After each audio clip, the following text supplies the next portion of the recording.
So, moving on to composition.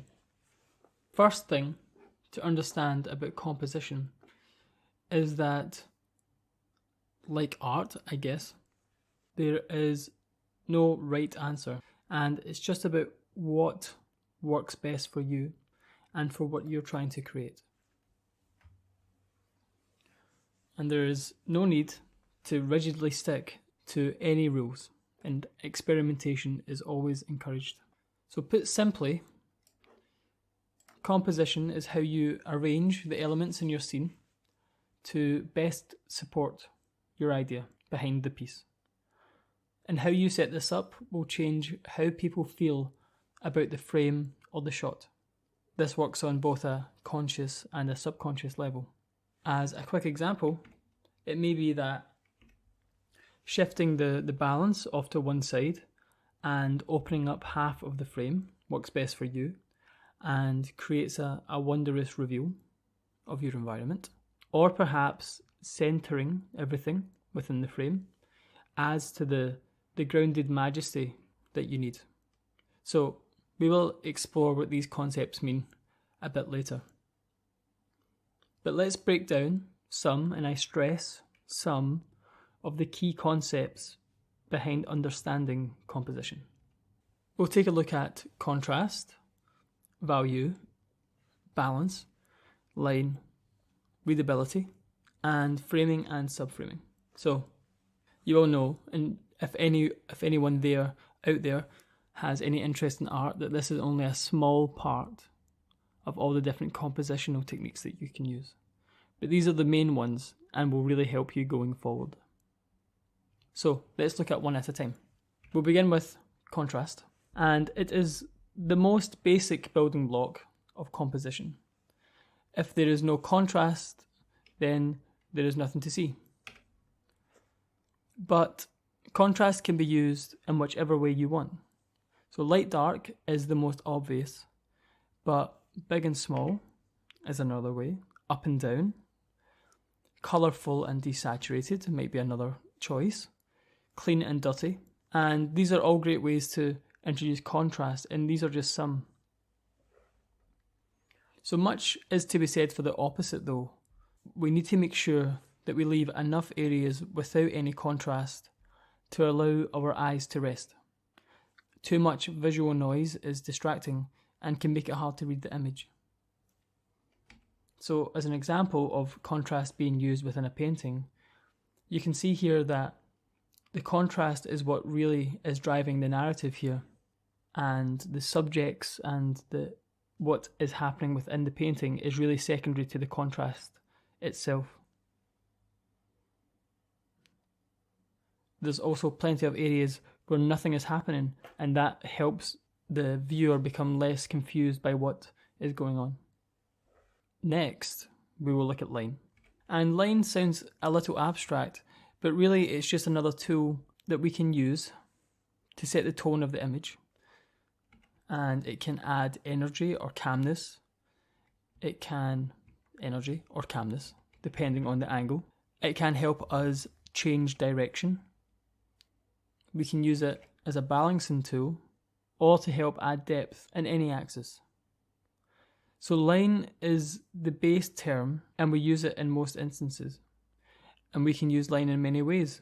Perhaps being blunt and literally adding lines, kind of like you see here, to add depth to the image. Or we can use it a little bit more subtly, in this case leading the eye through the image in the form of a river to draw our eyes towards the mountain and the important part at the back, which is this calmness of this mountain shape. Moving on, we'll look at value. Value is also related to contrast, of course, but we need to broaden it and widen it to include readability and balance. One thing artists tend to do is drop off contrast and lighten value the further the image goes back in distance, and reduce contrast in areas that aren't important. And again, this is just to make sure that you're not focusing on the wrong areas. This is both because, at least in the depth in the image, this is what happens in reality, and we'll explore that later, but also because it's pleasing on the eye and, reduces the fatigue that a viewer might get whilst looking throughout the image. We can use this to our advantage too, using darker silhouettes to create framing elements in the foreground and increase the separation. So let me just skip through them. It adds depth to the image, it helps frame the foreground, and we use it to introduce separation. So balance isn't just about value though, it's also about setting up the elements in the image to help create whatever feeling it is that you're trying to invoke. There are rules within balance. The most famous of these is the rule of thirds, and this involves splitting the image into thirds and weighting it to one of these sections, and this helps give significance to one part of the image over the others, especially if we set the focus at the cross section where two of these areas meet.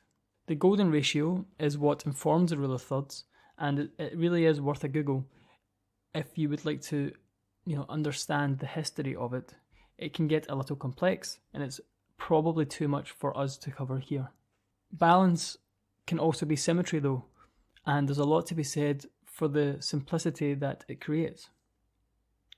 So if we take this image here, this is the last bastion in one of the Blizzard trailers, and we overlay a grid of thirds, we can see that a lot of the heavy elements are put off towards one side, and also the main area of focus, bastion in this case, is very close to where two of these sections intersect.